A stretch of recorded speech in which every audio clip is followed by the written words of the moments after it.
Hello everyone, कैसे हैं आप सब लोग। This is doctor Anubha Sharma और आज हम डिस्कस करने वाले हैं AIEE एग्जाम का unit number 7 continuity of life. ठीक है, तो ये बहुत ही इंपॉर्टेंट यूनिट है, जेनेटिक्स से रिलेटेड है और इसको आप सब लोग बहुत ही ध्यान से अटेंड करेंगे। एक एक टर्म बहुत इंपॉर्टेंट है। सो बिल्कुल कॉन्सेंट्रेशन के साथ बैठिए और आज का ये टॉपिक हम लोग अब शुरू करते हैं। ठीक है, let's begin. Yes. So this is unit 7 continuity of life. इसमें इनिशियल स्लाइड्स में we will going to discuss about the hereditary and variation. ठीक है, हेरिडिटरी एंड वेरिएशन के बारे में हम लोग डिस्कस करने वाले हैं। ये जितना भी मैंने हाईलाइट किया हुआ है पॉइंट, ये सारा का सारा आज हम डिस्कस करने वाले हैं। इसके अलावा in this unit we will also discuss about the genes, packaging of hereditary material, extra nuclear genes, what is viral genes, what is linkage. ठीक है, लिंकेज क्या होता है, sex determination, sex linkage, genetic material, its replication, gene expression, what about the molecular basis of differentiation. So these are the topics जो unit number 7 में आपके included हैं। वो सारे के सारे 1 बाय 1 हम लोग इस यूनिट के अंदर डिस्कस करेंगे। तो सबसे पहले आज हम ये वाला टॉपिक डिस्कस करने वाले हैं, hereditary and variation. Okay, so before start the detail about this particular topic, we must understand certain जो important हेडिंग्स हैं उनकी नॉलेज, वो क्यों, एक कुछ टर्म्स हैं जो हम बार बार इस पर्टिकुलर यूनिट में यूज़ करेंगे, तो उन टर्म्स के बारे में हमें पता होना चाहिए कि वो टर्म, कौन सा टर्म किस पर्टिकुलर चीज़ को डिफाइन कर रहा है। ठीक है, तो सबसे पहले हम उन टर्म्स को देखते हैं। सो फर्स्ट ऑफ ऑल आता है जेनेटिक्स। ठीक है, तो जेनेटिक्स क्या होती है? Genetics is mainly deal with the inheritance, means passing one character from one generation to another generation. Parental character कोई भी अगर है फादर से, मदर से, जो उसकी प्रोजेनी में आ रहा है, तो वो क्यों आ रहा है, किस लिए आ रहा है, इज देयर सर्टेन फैक्टर्स, तो वो फैक्टर्स कौन से हैं, इन सारी की सारी चीज़ों के बारे में जहाँ डिस्कस किया जाता है, बायोलॉजी की जिस साइंस में डिस्कस किया जाता है, that is known as genetics. ठीक है, so this genetics deals with the inheritance as well as variation of character. Variation of character, gene and chromosome from parent to offspring, when some kind of gene or chromosome pass from parent to offspring. So कुछ तो similarity होती है, तभी तो कहा जाता है अरे वाह, ये तो इस बच्चे की शक्ल तो बिल्कुल पापा से मिलती है, इसकी माँ से मिलती है या इसकी नानी से मिलती है, मम्मी पापा किसी से नहीं मिलती है ना। तो इसका हेयर कलर उन जैसा है, या इसका जो नेचर है वो मदर की तरह है या फादर की तरह है। ठीक है, इसकी ईटिंग हैबिट्स ऐसी हैं, इसका फिजिकल लुक अपने फादर से मिलता है या मदर से मिलता है। तो वो सारी की सारी चीज़ें जो हैं वो कैसे पास होती हैं वन जनरेशन टू अनदर, वो सारा का सारा जो साइंस है वो डिस्कस किया जाता है in genetics category. So it deals with the inheritance. Inheritance means passing of a character from one generation to another generation. ठीक है, सो व्हाट इज इनहेरिटेंस, इसकी भी अलग से डेफिनेशन मैंने यहाँ पर दी हुई है आपको। Inheritance is a process by which character are passed from one generation और from parent to progeny. Okay, तो जब कोई करेक्टर अपने पेरेंट से प्रोजेनी में पास होता है उसको इनहेरिटेंस कहते हैं। सो it is the basis of hereditary. कहते हैं ना कि इसको हेरिडिटरी में हमें ये चीज़ मिली हुई है।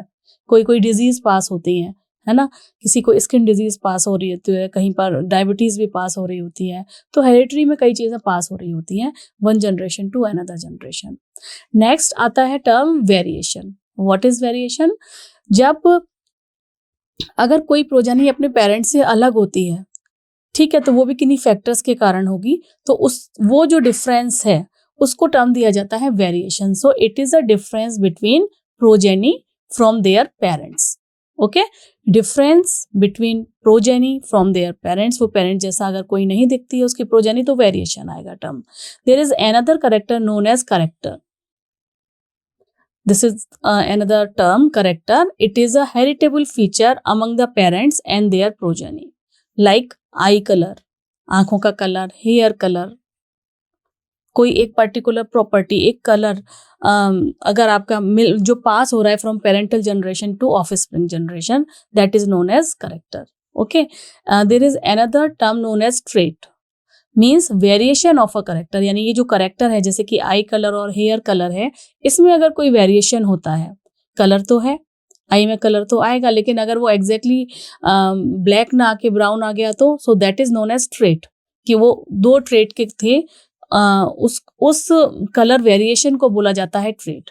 Variation of a character, like brown hair भी हो सकते हैं उसके, ब्लैक हेयर भी हो सकते हैं. हेयर कलर में ही डिफरेंशिएशन हो रहा है, brown hair, black hair, golden hair, है ना. तो वो जो डिफरेंस हो रहा है, that is known as trait. So these are some important terms हैं जो हमें यहाँ पर जेनेटिक्स चैप्टर शुरू करने से पहले हमें पता होने चाहिए कि अगर किसी चीज़ को, किसी टर्म को हम बार बार बोल रहे हैं, इसका मतलब क्या है, वो किस रेफरेंस में यूज हो रहा है. ओके, कुछ और भी करेक्टर्स हैं जैसे कि allele. Mendelian law of inheritance पढ़ने से पहले हमें ये पता होना चाहिए कि एलील क्या होती है. ठीक है, एलील क्या है? It is an alternative form of a gene. किसी भी जीन का ऑल्टरनेटिव फॉर्म होता है allele, that is found at a specific location of a chromosome. ठीक है, gene can exist in different version, this and these versions are known as allele. अगर chromosome में like अगर मैं यहाँ पे, चलिए मैं रफ थोड़ा यहाँ ड्रॉ करके दिखाती हूँ आपको. अगर ये क्रोमोसोम है एक, और एक दूसरा क्रोमोसोम ये है, यहाँ पर अगर कोई ये जीन है और यहाँ इसका दूसरा फॉर्म है, लाइक इस तरीके से, तो these are known as allele. Means अगर इसको हम अगर ए बोलें और यहाँ पर इसका हम उसको ए और ए बोल दें, तो these R allele of the same gene. ये भी ए है, राइट, एंड ये भी ए है. ठीक है, लेकिन थोड़ा सा डिफरेंट है उसका जो करेक्टर है, उसका जो लुक, जो डिफरेंट वर्जन है उस ए का ही, इस ए का ही डिफरेंट वर्जन यहाँ पर दिया हुआ है. जीन वही है, तो इसको एलील बोलते हैं कि alternative form of a gene is known as allele. I hope आपको क्लियर हो गया. जीन वही है, ए ही, लेकिन उसका फॉर्म चेंज हो गया है, this is known as allele. So alternative form of a gene is known as allele. It can exist in different versions and these versions are known as allele. For example, gene for eye color. ठीक है, अगर आई colour का gene में different alleles आ रहे हैं तो कभी आई का कलर ब्लू भी हो सकता है, ब्राउन भी हो सकता है. ठीक है, सो जीन फॉर आई कलर में हैव अलील फॉर ब्लू आई और इट में हैव ब्राउन आई. ठीक है, देयर इज अनदर टर्म जो हम यहाँ पर यूज करने वाले हैं, it is known as homozygous. Allele term भी आएगा, होमोजाइगस टर्म आएगा, हेट्रोजाइगस टर्म आएगा. तो ये किस रेफरेंस में बोला जा रहा है वो हमें पहले समझ लेना चाहिए. होमोजाइगस टर्म का मतलब होता है कि when an individual has two identical allele, दोनों अलील एकदम एक जैसी अगर होंगी तो उसे होमोजाइगस कहा जाएगा किसी एक पर्टिकुलर जीन के लिए. यानी यहाँ पे और यहाँ पे दोनों पे अगर कैपिटल ए ही है, ठीक है, तो ये होमोजाइगस जीन कहलाएगा, होमोजाइगस अलील कहलाएंगी, और ये जो जीन है वो होमोजाइगस कहलाएगा क्योंकि वो एकदम सेम सिचुएशन में है जीन, उसमें कोई भी वर्जन नहीं है. ठीक है, अब होमोजाइगस डोमिनेंट भी हो सकते हैं, होमोजाइगस रिसेसिव भी हो सकते हैं. डोमिनेंट मीन्स जो करेक्टर फिनोटाइपिकली हमारे दिखाई दे, यानी जो हमें दिखाई दे, जो हमारा लाइक स्किन का कलर है, जो हमारे को नेकेड आइट से दिखाई दे कि हाँ इसका स्किन का कलर ब्राउन है, इस बंदे का स्किन का कलर वाइट है, हेयर के कलर ब्राउन है, वाइट है, ब्राउन वाइट. आजकल तो बहुत सारे ब्लॉन्ड कलर भी आ गए हैं, मगर वो तो केमिकल के थ्रू हम लोग करवाते हैं. लेकिन जो नेचुरली किसी का कलर, अगर हेयर कलर डिफरेंट है या कर्ली हेयर है, किसी के स्ट्रेट हैं, तो वो फिनोटाइपिकली हमको दिख रहे हैं ना, तो वो अगर दिख रहे हैं तो वो होमोजाइगस डोमिनेंट बोला जाता है. और इस केस में जो दोनों डोमिनेंट एलील होंगे उनको टी, अगर हम हाइट की बात करें तो कैपिटल टी के फॉर्म में कह सकते हैं. जैसे यहाँ पे मैं ये जो मैंने यहाँ पे लिखा, अगर ये दोनों एक से हैं, ये अलील और ये अलील एक से हैं, तो मैं इसको टी और टी ऐसे बोलूंगी. ये भी टी फॉर्म में है, ये भी टी फॉर्म में है. तो ये होमोजाइगस डोमिनेंट है। अगर ये रिसेसिव हुए तो क्या, एक ये इसका दूसरा फॉर्म आ जाएगा स्मॉल टी, तो ये रिसेसिव हो जाएंगे। ठीक है, होमोजाइगस डोमिनेंट में 2 डोमिनेंट एलील्स यानी कि कैपिटल टी वाली अगर हाइट की बात हो जाएगी तो, और होमोजाइगस रिसेसिव का क्या मतलब हुआ कि दोनों कैरेक्टर रिसेसिव हैं, यानी कि वो दिख नहीं रहे हैं, वो उतना डोमिनेट नहीं कर पा रहे हैं। ठीक है, या जो करेक्टर आना चाहिए था उसमें उसका जो भी बिल्कुल नेग्लेक्टेड या बिल्कुल माइन्यूट वाला इफेक्ट है वो यहाँ पर दिखेगा नहीं, डोमिनेटिंग नहीं होगा वो। तो that time we can use small T. यहाँ पर ये जो टी मैंने एग्जाम्पल में लिया है, दिस इज फॉर हाइट। ठीक है, okay. Another term is heterozygous. Homozygous में सेम टाइप के अलील होंगे, या तो वो डोमिनेटिंग होंगे या तो वो रिसेसिव होंगे। हेट्रोजाइगस अपने आप में बता रहा है कि उस इंडिविजुअल में दोनों तरीके का एक एक जीन होगा, 2 डिफरेंट अलील होंगे फॉर अ पर्टिकुलर जीन। ठीक है, जैसे कि अब हमने ये बना दिया, दूसरा क्रोमोसोम बना दिया, यहाँ पर एक जीन लगा हुआ है, यहाँ पे एक जीन लगा हुआ है, तो अगर हम उसे इस तरीके से डिनोट करें, हाइट के लिए डिनोट करें, तो यहाँ पर टी अगर है तो ये हेट्रोजाइगस कंडीशन है, यानी कि इसमें कैपिटल टी भी है, स्मॉल टी भी है, यहाँ पर भी टी हो सकता है। और अगर हम एक मोनो करेक्टर की बात करें, एक ही करेक्टर को लेकर चल रहे हैं, तो हम यहाँ पर टी बता देंगे, यहाँ स्मॉल टी बता देंगे। तो ये जो करेक्ट सिचुएशन हो रही है इसको हम हेट्रोजाइगस कहते हैं। ठीक है, when an individual has 2 different allele for a particular gene. In this case, one allele is dominating. In this case, this T is dominating, while another is recessive. Small t is recessive. ये यहाँ पर recessive हो जाती है और ये यहाँ पर dominant हो जाती है। ठीक है, सो इस तरीके से आपको ये बात समझनी होगी। होमोजाइगस में क्या था, होमोजाइगस में या तो ये दोनों ही टी थे या ये दोनों ही स्मॉल टी थे। रिसेसिव थे तो स्मॉल टी थे, कैपिटल टी था अगर तो डोमिनेटिंग थे, तो वो होमोजाइगस कंडीशन हुई, यानी दोनों अलील में सेम तरीके की लोकेशन है, सेम पोजीशन है, उसमें कोई चेंजेस नहीं है। हेट्रोजाइगस में चेंजेस ये है कि एक डोमिनेटिंग है और दूसरी रिसेसिव है। ठीक है, सो ये सिचुएशन जो आएगी, और लेकिन जब ये सिचुएशन आएगी तो हेट्रोजाइगस कंडीशन में ये सिचुएशन आएगी तो करेक्टर डोमिनेट कौन सा करेगा, स्मॉल टी वाला। फिनोटिपिकली हमें दिखेगा कौन सा, मतलब फिनोटाइप किसे कहते हैं, जो हमें दिख रहा है बाहर से, अंदर का उसका जीनोटाइप अलग हो सकता है, लेकिन बाहर से जो करेक्टर शो करेगा वो होगा डोमिनेट वाला, यानी कि हमारे को डोमिनेटिंग करेक्टर दिखेगा उस पर्टिकुलर जीन का।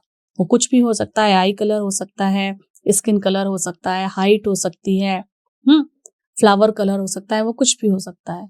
सो in this case one allele इज dominating and other is recessive. The dominant allele typically determine the phenotype, while the recessive allele is masked. Recessive allele नहीं है, allele है, that is masked, वो छुप जाती है। ठीक है, और जबकि डोमिनेटिंग करेक्टर जो है वो हमारे को दिखाई देता है। आई होप ये सारे टर्म आपको क्लियर हो गए। एलील क्या होता है, होमोजाइगस टर्म क्या होता है, होमोजाइगस डोमिनेंट क्या है, होमोजाइगस रिसेसिवनेस क्या है, हेट्रोजाइगस टर्म किस लिए है, और हेट्रोजाइगस किस कंसेप्ट में किन चीज़ों के लिए यूज किया जाता है। ठीक है, चलिए अब वही जो मैंने आपको अभी बताया है उनकी कुछ डेफिनेशंस फिर से लिखी हुई हैं, उनको एक बार हम लोग रीड कर लेते हैं तो बिल्कुल आपको अच्छे से समझ में आ जाएंगी।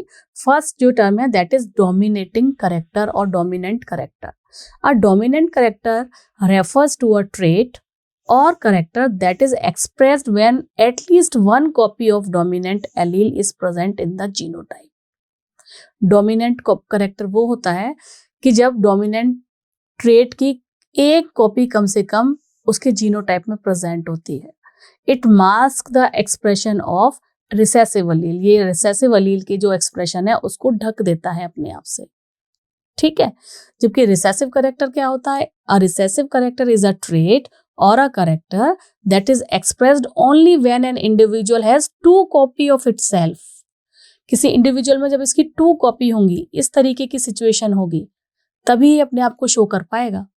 अगर ये डोमिनेट करेक्टर के साथ इस तरीके की सिचुएशन में है तो ये मास्क हो जाता है because of the presence of dominate character. ठीक है, ये छुप जाता है। तो ये कब दिखाई देगा? When an individual has two copy of the recessive allele. ठीक है, if a dominate character is present it will mask and the expression of recessive allele we can not see it. ठीक है, हम देख ही नहीं पाएंगे because of the presence of dominate अलील।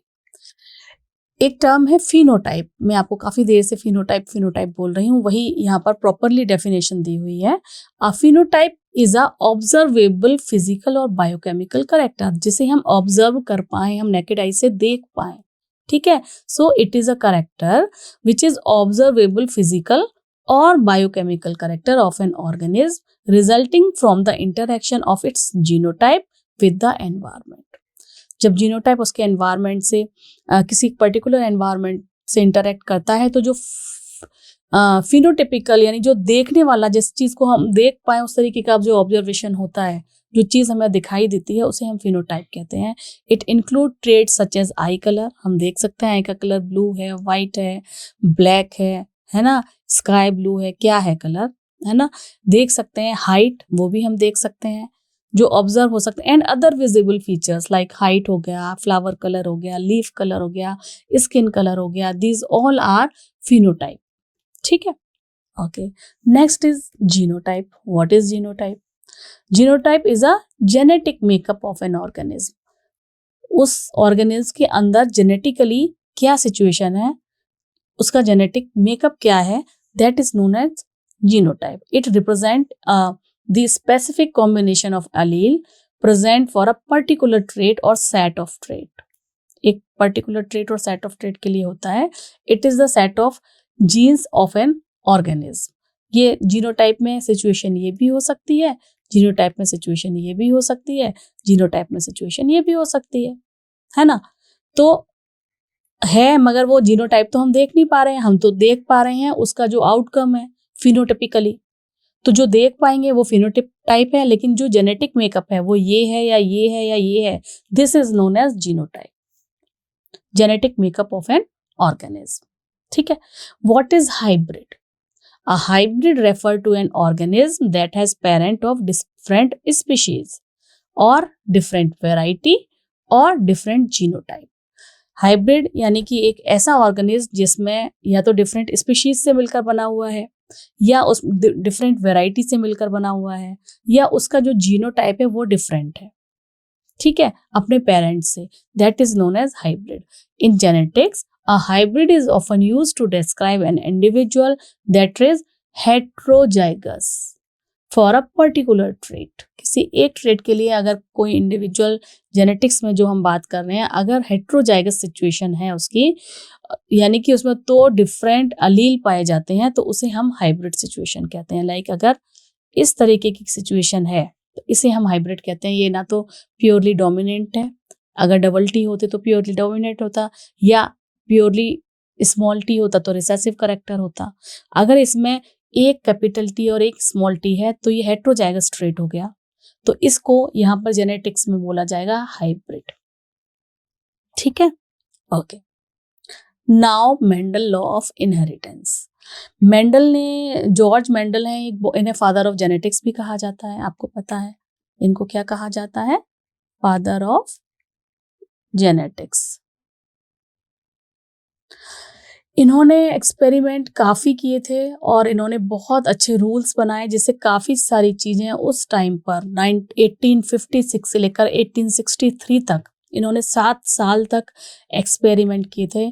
किस पर? पी प्लांट पर किए थे, पाइसम सटाइवम, जिसका बॉटनिकल नेम है पाइसम सटाइवम, गार्डन पी जो होती है उसके ऊपर एक्सपेरिमेंट करने के बाद इन्होंने कई सारे रूल बनाए कि कैसे एक trait one generation to another pass होता है, कैसे करेक्टर एक दूसरे से लिंक्ड हैं, कौन से करेक्टर एक दूसरे से लिंक्ड नहीं हैं। उसके लिए इन्होंने लगातार 7 साल तक एक्सपेरिमेंट्स किए थे और उन्होंने चूज किया था गार्डन पी को अपने एक्सपेरिमेंट्स के लिए, और फिर उन्होंने अपने रूल बनाए थे। लेकिन यहाँ क्वेश्चन उठता है कि उन्होंने गार्डन पी को ही क्यों चूज किया था, और भी किसी प्लांट को चूज कर सकते थे।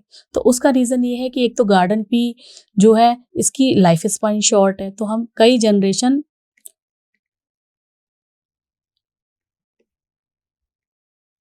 पहला हुआ शॉर्ट लाइफ स्पान, कई जनरेशन, हम इसको सेवरल जनरेशन स्टडी कर सकते हैं, रेशंस वी कैन स्टडी कर सकते हैं ना। और क्या रीजन था, इनके जो फ्लावर हैं वो बाइसेक्चुअल होते हैं।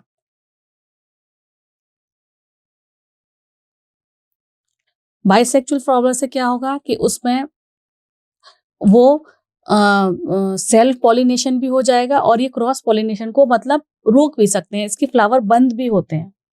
तो यानी कि ये इधर उधर से पोलन्स आके उससे आराम से ये टेक्निकली उसको ये हैंडल कर पा रहे थे कि इधर उधर से पोलन आके उसको वो क्रॉस फर्टिलाइजेशन उन्हीं से करवाएंगे जिनसे ये कराना चाहेंगे। ठीक है।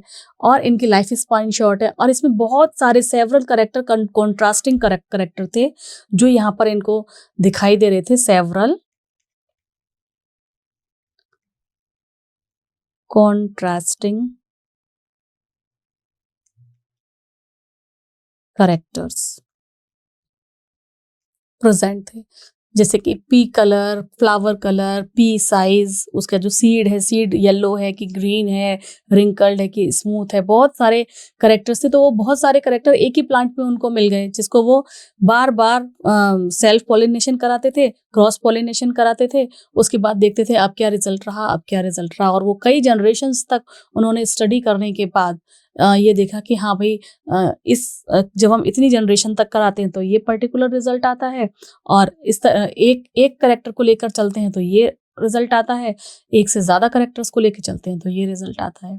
ठीक है, वो कौन कौन से करेक्टर को लेके चले थे वो हम कमिंग स्लाइड्स में देखेंगे, लेकिन दीज आर द रीजंस कि एक तो इसकी शॉर्ट लाइफ स्पान थी, तो हम कई जनरेशन को स्टडी कर पाए कम टाइम में। 7 साल में इन्होंने कई सारी कई जनरेशन को स्टडी कर लिया। कॉन्ट्रास्टिंग करेक्टर थे बहुत सारे, है ना। जो मैंने अभी आपको बताया, इनका फ्लावर बाइसेक्सुअल था, तो फ्लावर बाइसेक्सुअल होने से इन्होंने जो है सेल्फ पॉलिनेशन और क्रॉस पॉलिनेशन में वहीं के वहीं इन्होंने अपना, और जो फ्लावर था वो बिल्कुल बंद था, क्लोज्ड था, तो इधर उधर से वो पोलन नहीं ले सकता था, वो जिसको ही चाहते थे उसको ही कराते थे। तो इस तरीके से बहुत सारे रीजंस थे। और अच्छा, को डोमिनेंस नहीं था जो इनके ऊपर, को डोमिनेंस एब्सेंट था, को डोमिनेंस एब्सेंट, मतलब कुछ करेक्टर्स ऐसे होते हैं जो एक दूसरे के ऊपर को डोमिनेंट करते हैं, वो वाला जो फैक्टर था वो पी प्लांट में उनको दिखा नहीं था। तो अगर उस टाइम पर दिख जाता तो ये परेशान हो सकते थे उस टाइम पर।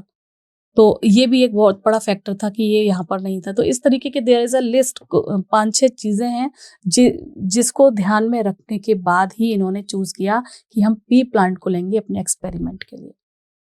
ठीक है। और इन्हें फादर ऑफ जेनेटिक्स कहा जाता है, ये तो आपको पता ही है, क्योंकि इन्होंने बहुत ही अच्छे अच्छे रूल्स बनाए थे जिन्हें हम आज तक समझते हैं, फॉलो करते हैं। कुछ फैक्टर्स इन्होंने बताए, कैसे कुछ factors one generation to another generation pass होते हैं, जिसे आज की डेट में हम लोग जीन्स का नाम देते हैं, है ना। तो उन्होंने, अच्छा देखिए, ये जो मैं आपको बता रही थी कि बहुत सारे कॉन्ट्रास्टिंग करेक्टर इनको एक ही प्लांट में मिल गए थे, जो पॉसिबल नहीं था हर एक जगह प्लांट में मिलना, इसलिए इन्होंने पी प्लांट को चूज किया था।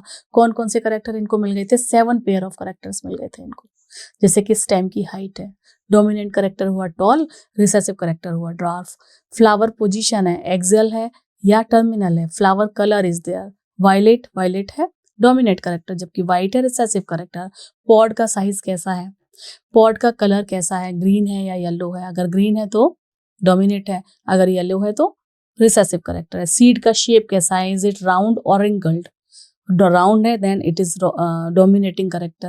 See what is the seed color, it is yellow or green, if it is yellow then it is a dominant character. तो seven pair of correct contrasting character इनको एक ही प्लांट में मिल गए, जिसकी life span छोटी थी, वो आसानी से रीड कर सकते थे, आसानी से कई जनरेशन स्टडी कर सकते थे, जिसका फ्लावर बाइसेक्सुअल था, कोई को डोमिनेंस यहाँ पर नहीं दिखी थी इनको, तो इसलिए उन्होंने पी प्लांट को चूज किया था।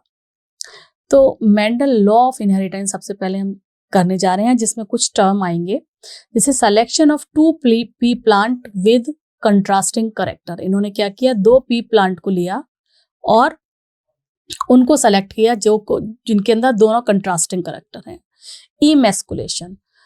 इमेस्कुलेशन यानी removal of anther of one plant, एक प्लांट का एंथर हटा दिया ताकि उसका सेल्फ पॉलिनेशन रुक जाए, और ये फीमेल प्लांट होता था।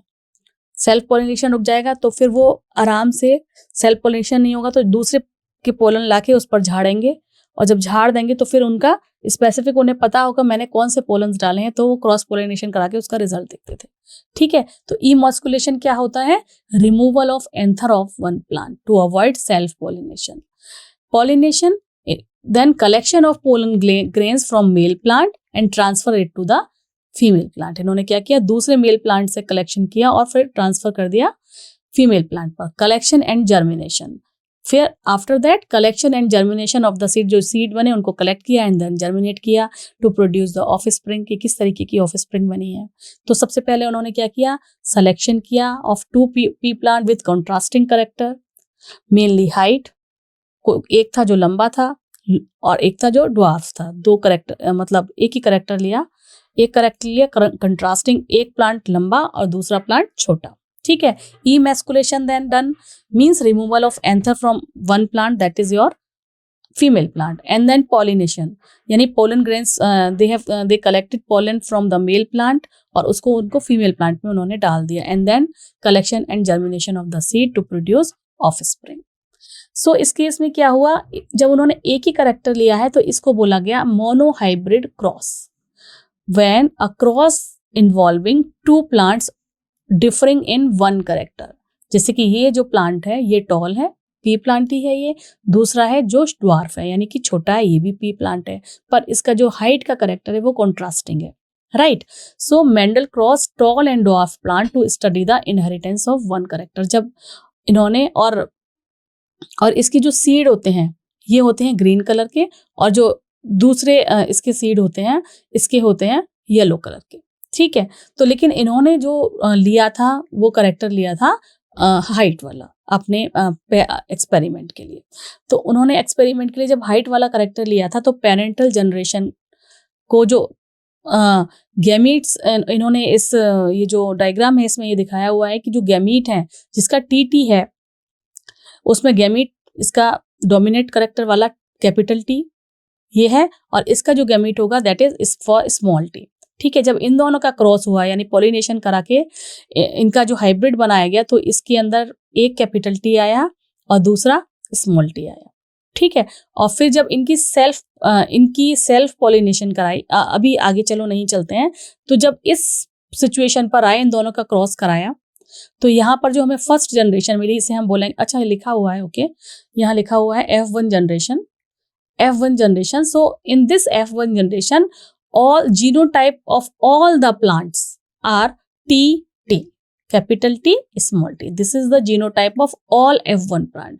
जब एक डोमिनेट करेक्टर वाला यानी कि लॉन्ग हाइट वाले प्लांट और शॉर्ट हाइट वाले प्लांट को क्रॉस कराया गया, उसके बाद जो उन्हें प्रोजेनी मिली ये जो कि F1 जनरेशन है, इसमें जो F1 जनरेशन है इसमें जितने भी प्लांट थे उनका जो जीनोटाइप था दैट इज TT, यानी हेट्रोजाइगस थे वो। लेकिन वो दिख कैसे रहे थे हमें? वो दोनों लंबे दिख रहे थे। उनका जो फिनोटाइप था वो ये था कि दे ऑल आर टॉल। ठीक है, दे ऑल आर टॉल। तो यहाँ पर एक उन्होंने रूल बनाया। जब उन्होंने ये देखा तो उन्होंने ये रूल बनाया कि मोनोहाइब्रिड क्रॉस में जब फिनोटाइपिक जो वो होता है, फिनोटाइप जो होते हैं वो सारे के सारे हमारे को कैसे दिखाई देते हैं? डोमिनेट करेक्टर वाले दिखाई देते हैं। और इसके बाद जब इन ही F1 जनरेशन का सेल्फ पॉलिनेशन करा दिया, यानी ये भी लंबे हैं ये भी लंबे हैं, तो इनका जीनोटाइप तो मगर हाइब्रिड है, हेट्रोजाइगस है, इस capital T small t capital T small t। जब इनका क्रॉस कराया तो उन्हें 4 डिफरेंट तरीके के प्लांट्स मिले। तो F2 जनरेशन जो थी इसमें इनका जो जीनोटाइप था वो इनको अलग अलग मिला। कुछ प्लांट मिले जो कि कैपिटल T कैपिटल थे, कुछ प्लांट मिले जो कैपिटल T स्मॉल t वाले थे, ये दोनों कैपिटल T और स्मॉल t वाले हैं, और कुछ प्लांट जो स्मॉल t वाले मिले। ठीक है, तो जीनोटाइप इनका क्या हुआ? इनका जीनोटाइप हुआ 1:2, ये कितने हैं? 2:1। ये इनका जीनोटाइप हो गया इन F2 generation. While phenotype phenotypically यानी जो हमें नेकेड आई से दिख रहा है वो कैसे हुए, ये भी हमें लंबा दिखाई देगा, ये भी हमको लंबा दिखाई देगा और ये भी हमको लंबा दिखाई देगा। तो ये 1 2 3 यानी कि 3 लंबे दिखाई देंगे हमें प्लांट्स और एक प्लांट है जो ड्वार्फ दिखाई देगा। सो फिनोटिपिकली जो हमें दिखाई देगा उसका रेशियो हमें दिखाई देगा 3:1। ठीक है, इतनी बात आपको समझ में आ रही है। इनहेरिटेंस ऑफ वन कैरेक्टर में क्या हो रहा है, parental generation of contrasting character लिए और उन दोनों का मीटिंग कराया। मीटिंग कराने के बाद जो हमें F1 जनरेशन में प्लांट्स मिले, जितने भी प्रोजेनी थे, उसका जो जीनोटाइप था that is T and T, capital T small t means heterozygous था। तो फिनोटिपिकली वो प्लांट सारे कैसे दिख रहे थे, लंबे दिख रहे थे। ठीक है, कैपिटल T स्मॉल t वाले, कैपिटल T स्मॉल t वाले। व्हेन इन दोनों का जब मीटिंग कराई गई तो हमें F2 जनरेशन में अलग अलग तरीके के प्लांट्स मिले, जिसमें कुछ प्लांट्स थे जो लंबे थे, कुछ थे जो फिनोटिपिकली तो 3 लंबे दिख रहे थे, ठीक है, और एक छोटा दिख रहा था। तो 3:1 का रेशियो आ गया। लेकिन अगर जीनोटाइप उनका देखा गया तो एक कुछ थे जो ट्रू डोमिनेंट करेक्टर वाले थे, कुछ थे हेट्रोजाइगस थे, कुछ रिसेसिव करेक्टर वाले थे। तो जीनोटिपिकली उनका जो रेशियो आया दैट इज 1:2:1।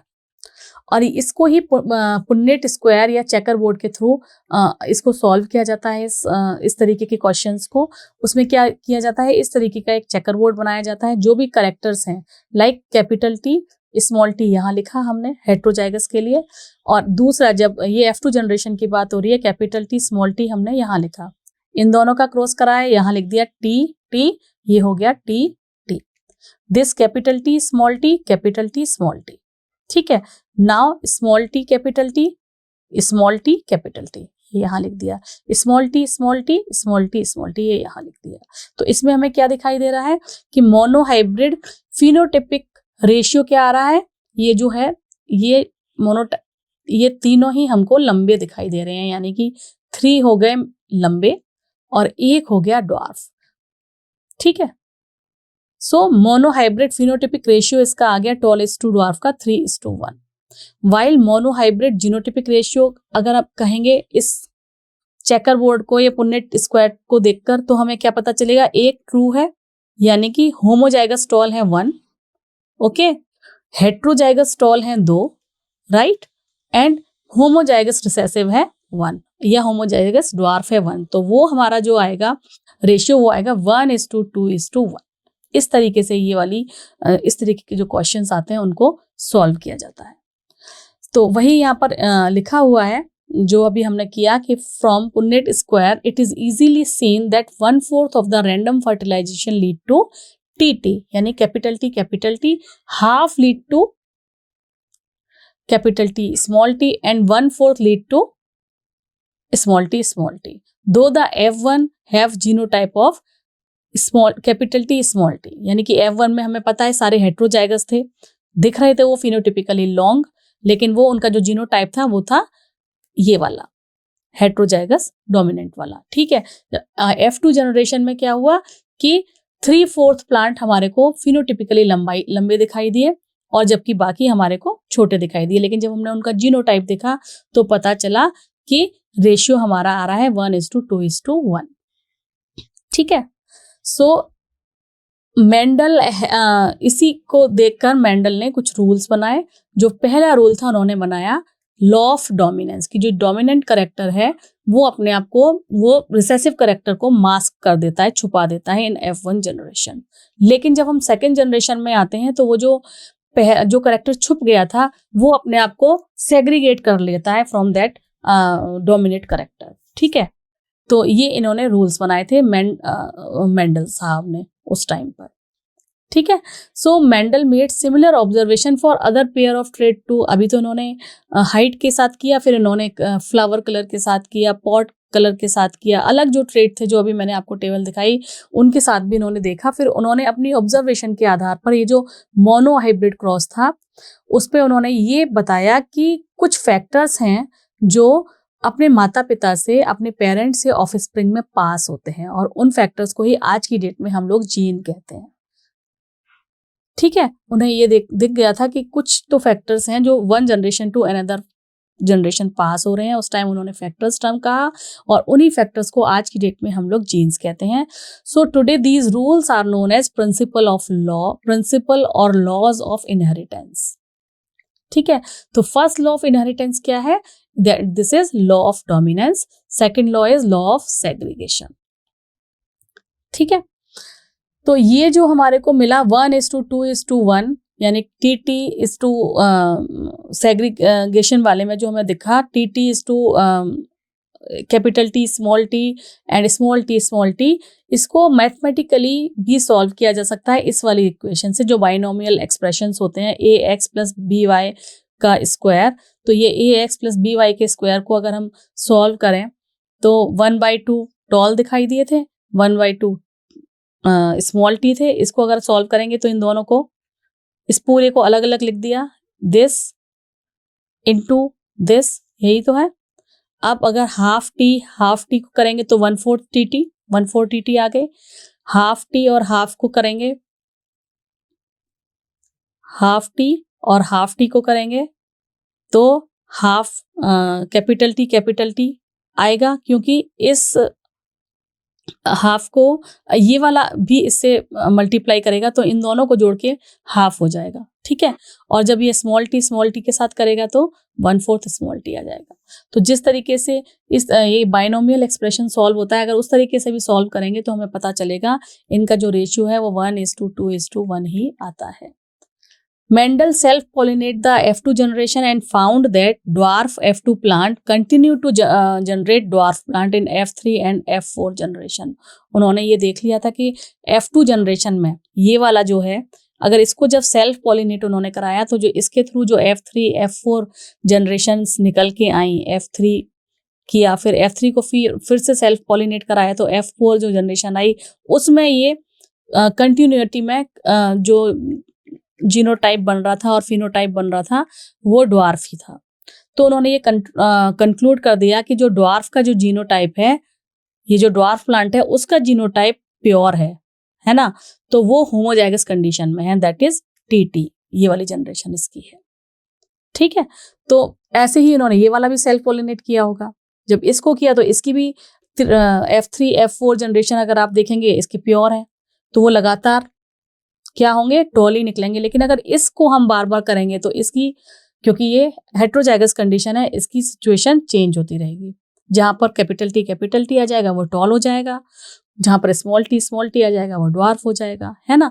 तो इसी तरीके से उन्होंने ये बताया कि एक जनरेशन से दूसरी जनरेशन में कुछ फैक्टर्स ट्रांसफर होते रहते हैं, और उन फैक्टर्स में से कुछ ऐसे फैक्टर होते हैं जो फर्स्ट जनरेशन में डोमिनेट करते हैं, जो दूसरे कैरेक्टर को छुपा लेते हैं, हाइड कर देते हैं. तो उससे उन्होंने निकाला लॉ ऑफ डोमिनेंस. और उसके बाद जब सेकेंड जनरेशन में जो रिसेसिव कैरेक्टर था उसने भी अपने आप को शो कर दिया, उसको बोला लॉ ऑफ सेग्रीगेशन, कि वो सेग्रीगेट हो जाता है, सेग्रीगेशन हो जाता है नेक्स्ट जनरेशन में आके. ठीक है, तो ये उन्होंने कैलकुलेट किया था. इसके बाद using the mathematical probability by simple looking at the phenotype of the dominant character, it is not possible to know the genotype composition.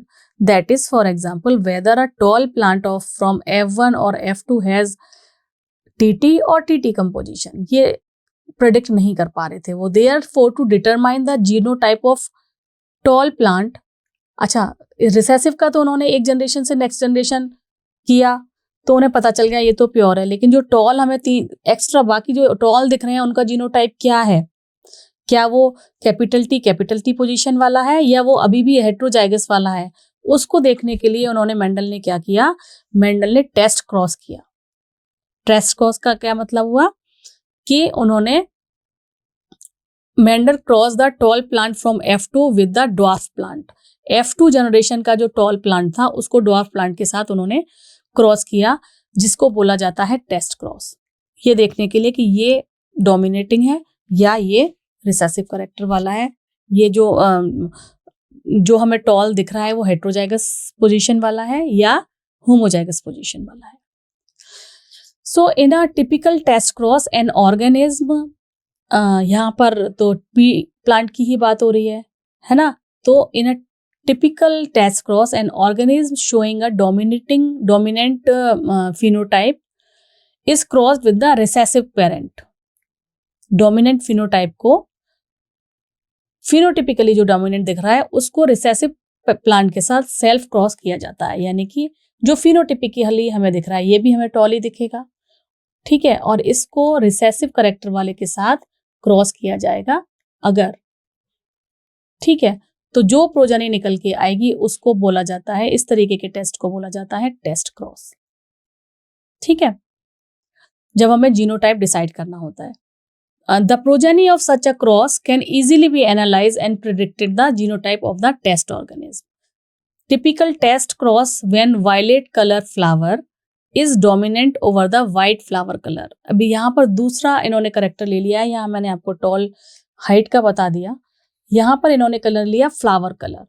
Violet है, वायलेट कलर हमने लिस्ट में देखा था, इट इज डोमिनेटिंग, और जो व्हाइट कलर है ये क्या होता है, रिसेसिव करेक्टर होता है। तो वायलेट कलर को लिया हुआ है कैपिटल डब्ल्यू से और व्हाइट कलर को लिया हुआ है स्मॉल डब्ल्यू से, ठीक है।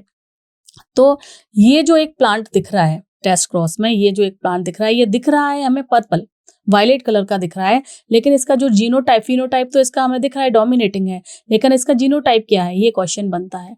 इसका जीनोटाइप WW है, यानी कि ये डोमिनेटिंग करेक्टर वाला है, या फिर ये हाइब्रिड है, या हेट्रोजाइगस पोजीशन में है, यानी कि कैपिटल W स्मॉल w वाला है। तो ये देखने के लिए क्या किया जाएगा, ये जो फिनोटाइपिकली डोमिनेंट दिख रहा है इसको क्रॉस किया जाएगा होमोजाइगस रिसेसिव के साथ। यही तो हमने पढ़ा था अभी कि टेस्ट क्रॉस क्या होता है। टेस्ट क्रॉस क्या होता है? टेस्ट क्रॉस होता है when an organism which is showing dominating phenotype is crossed with the recessive parent। ठीक है, सेल्फ रिसेसिव पेरेंट के साथ जब उसका क्रॉस किया जाएगा तो किस तरीके की जनरेशन आएगी उससे हमें ये पता चल जाएगा, क्योंकि एक तो हमें पता है रिसेसिव है, तो दूसरा क्या होगा वो डिपेंड करेगा कि किस तरीके की प्रोजेनी हमें मिलेंगी। तो हम बता पाएंगे कि ये जो हमें दिख रहा है ये डोमिनेटिंग करेक्टर वाला है, होमोजाइगस फॉर्म में है या हेट्रोजाइगस फॉर्म है, ठीक है। तो इस केस में देखिए यहाँ पर व्हाइट फ्लावर जो कि रिसेसिव करेक्टर है को क्रॉस किया गया है with the dominating phenotype of flower. तो ये this is capital W okay. अगर ये कैपिटल W है, तो अगर ये वाली सिचुएशन है, यानी कि हम कह रहे हैं ये होमोजाइगस है, होमोजाइगस डोमिनेटिंग करेक्टर है, तो रिसेसिव के साथ जब क्रॉस इन्होंने किया तो capital W small w, capital W small w, okay, capital W small w, okay, capital W small w, ये रहा कैपिटल W स्मॉल w। तो जो हमारे को ट्रेड्स दिखाई देंगे वो सारे के सारे फ्लावर कैसे हुए, वायलेट दिखाई दे रहे हैं, ठीक है। तो हमें इससे क्या पता चल रहा है, हमें इससे पता चल रहा है कि ये जो अननोन फ्लावर है ये होमोजाइगस है, क्योंकि यहाँ पर हम पता नहीं लगा पा रहे हैं। अब इसी को दूसरा क्रॉस करते हैं, ठीक है, यहाँ से तो ये पता चल गया होमोजाइगस है। अब अगर ये हेट्रोजाइगस पोजीशन में है तो क्या होगा, यहाँ पर स्मॉल कैपिटल W होगा, यहाँ स्मॉल w होगा, और ये तो स्मॉल w वाला है ही, तो capital W small w, okay, यहाँ पर तो मास्क कर जाएगा कलर, यहाँ पर again capital W small w, यहाँ पर भी मास्क कर देगा ये रिसेसिव करेक्टर को, तो वायलेट आ गया।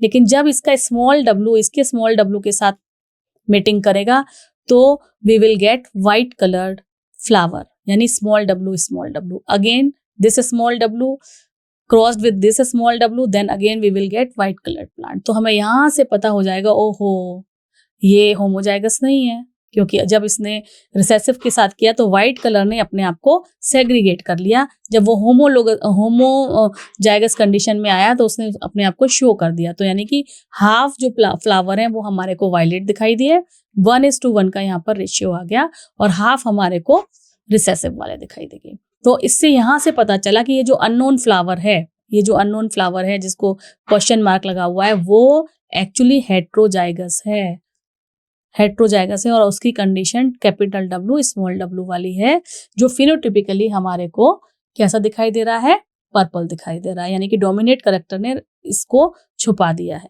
ठीक है। और ये कब पता चला, जब इस प्रोजेनी को अपने पेरेंट वाले रिसेसिव करेक्टर वाले के साथ हम लोग क्या करते हैं, क्रॉस कराते हैं, तब ये वाली बात पता चल जाती है। इसको कहा जाता है test cross. This thing is known as test cross. So based off his observation on monohybrid cross, Mendel proposed two general rules to consolidate his understanding of inheritance in monohybrid cross. These rules are called principle or laws of inheritance. तो पहला तो मैंने already बता दिया है, लेकिन फिर से हम एक बार और अच्छे से यहाँ लिखा हुआ है देख लेते हैं. पहला है law of dominance, means character are controlled by discrete unit. कोई भी करेक्टर है वो एक किस पर्टिकुलर डिस्क्रीट यूनिट के साथ कंट्रोल होता है, that is known age factor. उन्होंने यहाँ पर फैक्टर टर्म दिया था.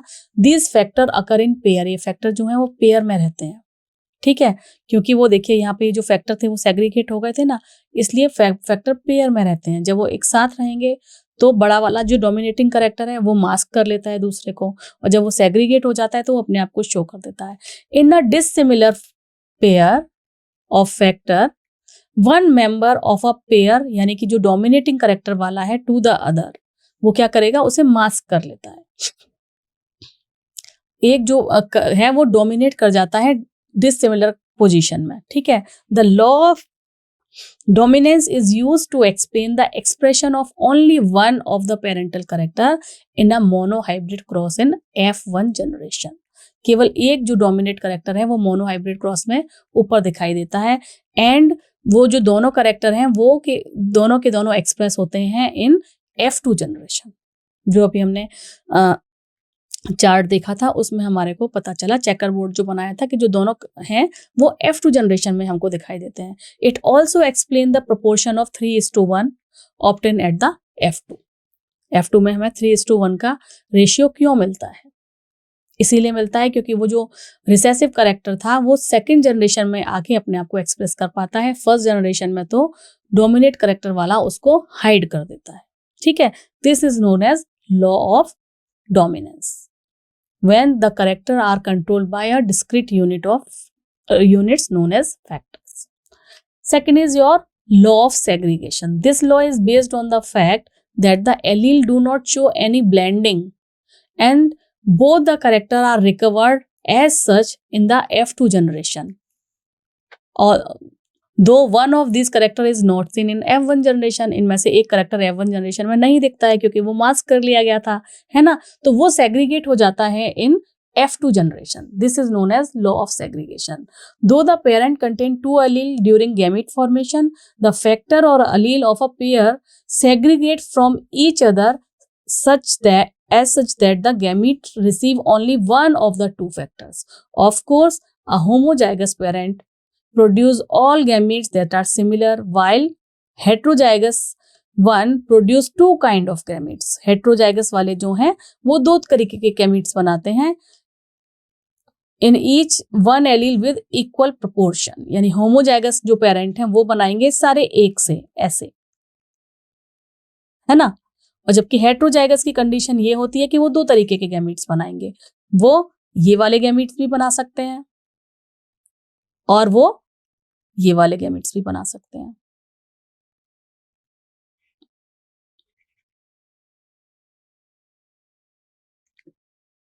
ठीक है.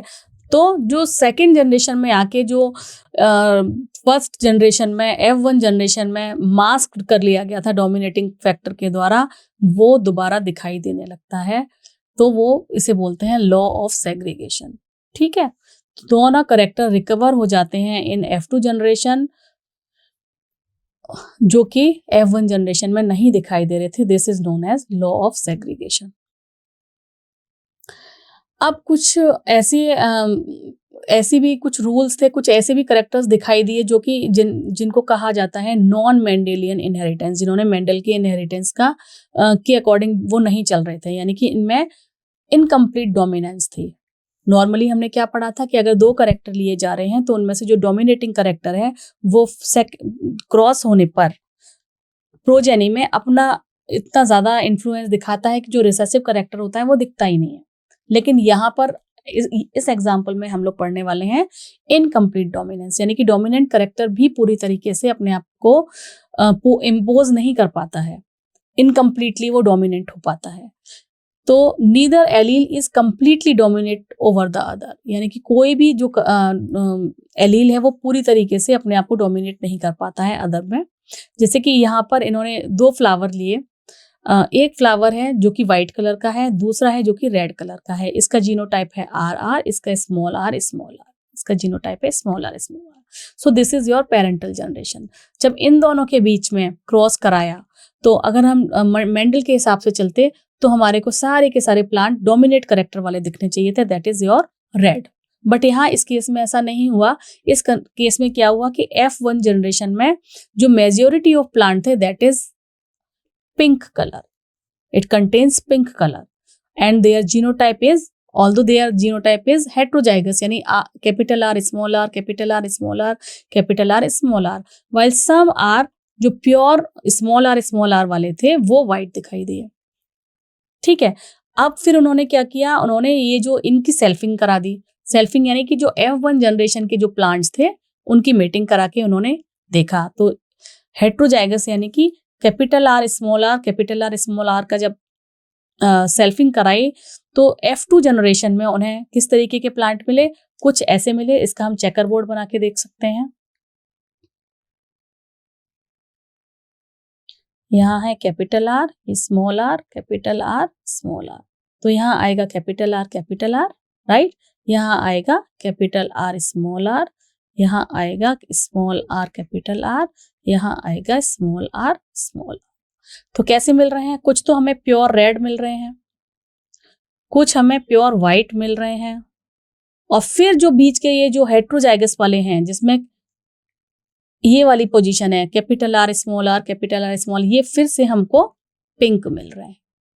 तो यहाँ ये वाली सिचुएशन आ रही है जिसमें स्मॉल r मिल रहे हैं वो हमारे को व्हाइट मिल रहे हैं, जिसमें कैपिटल R वाले सिचुएशन है वो हमारे को रेड मिल रहे हैं। मगर जिसमें हेट्रोजाइगस वाली सिचुएशन आ रही है means 1 capital R, 1 small r, 1 capital R, 1 small r, these are again in pink colour.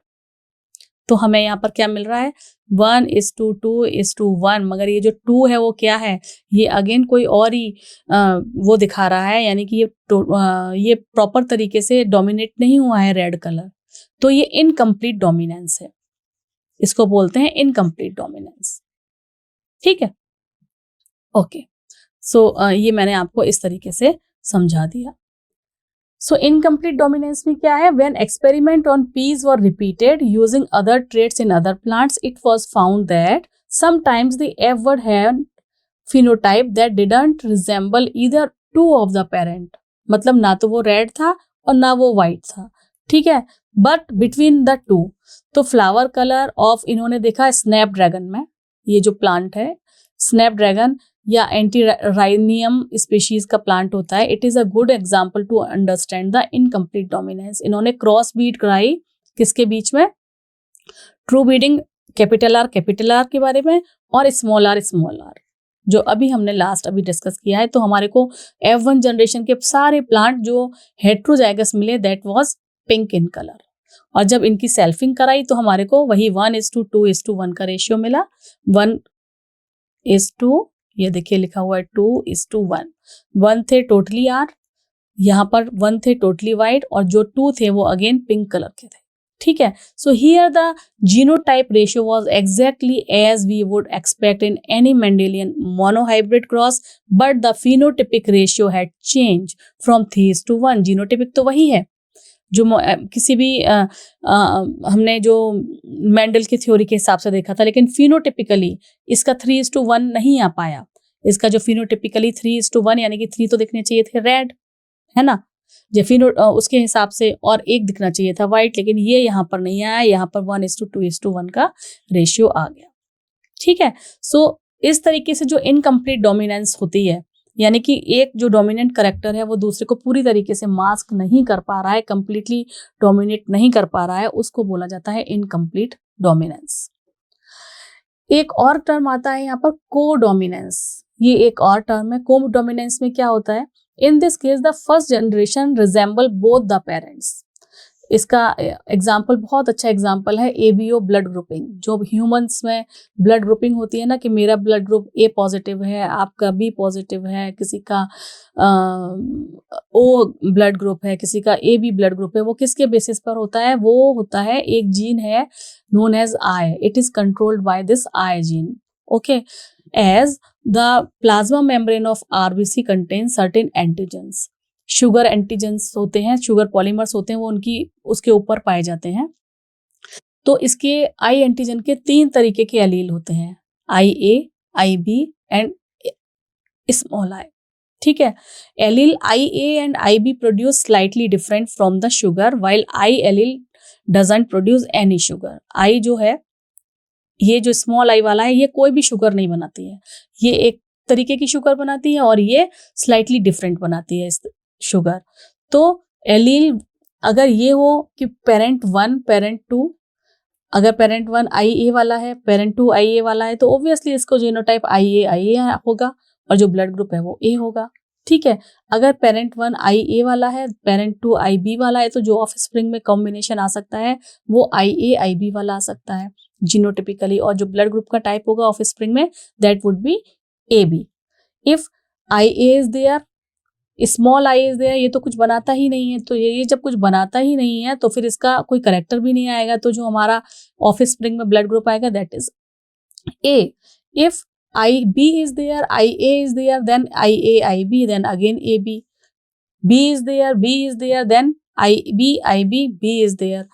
इसी तरीके से कॉम्बिनेशन हमारे बनते जाएंगे, और स्मॉल आई अगर कोई भी एंटीजन प्रेजेंट नहीं है तो O ब्लड ग्रुप आ जाएगा। इस तरीके से इसका कोडोमिनेंस होती है। When IA and IB are present together, they both express on their own type of sugar। दोनों ही अपनी टाइप की शुगर को शो करते हैं, प्रेजेंट करते हैं, और इसीलिए उनका ब्लड ग्रुप टाइप AB होता है। कोडोमिनेंस होती है इसमें, यानी दोनों एंटीजन अपने आप को शो कर रहे हैं, कोई भी एक दूसरे को मास्क नहीं कर रहा है। ठीक है, जैसा कि हमने मेंडल के पहले वाले रूल में पढ़ा था कि टॉल जो करेक्टर है वो ड्वार्फ को F1 जनरेशन में मास्क कर लेता है। यहाँ ब्लड ग्रुप के केस में ऐसा नहीं है, that's why there is a codominance of both the allele. दोनों एलील अपने आप को शो कर रही हैं, इसीलिए वो जो ब्लड ग्रुप का टाइप है वो AB आ रहा है। A एलील भी अपने आप को शो कर रही है और B एलील भी अपने आप को शो कर रही है। Since there are 3 different allele, सो यहाँ पर 6 डिफरेंट कॉम्बिनेशंस बन जाएंगे ABO ब्लड ग्रुप के।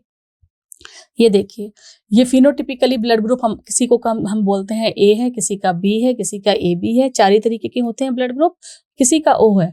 तो एंटीजन अगर A is present over here on the periphery on the surface of the RBC, then genotype would be IA IB or it would be IA or small I। Small I means there is no antigen present over here.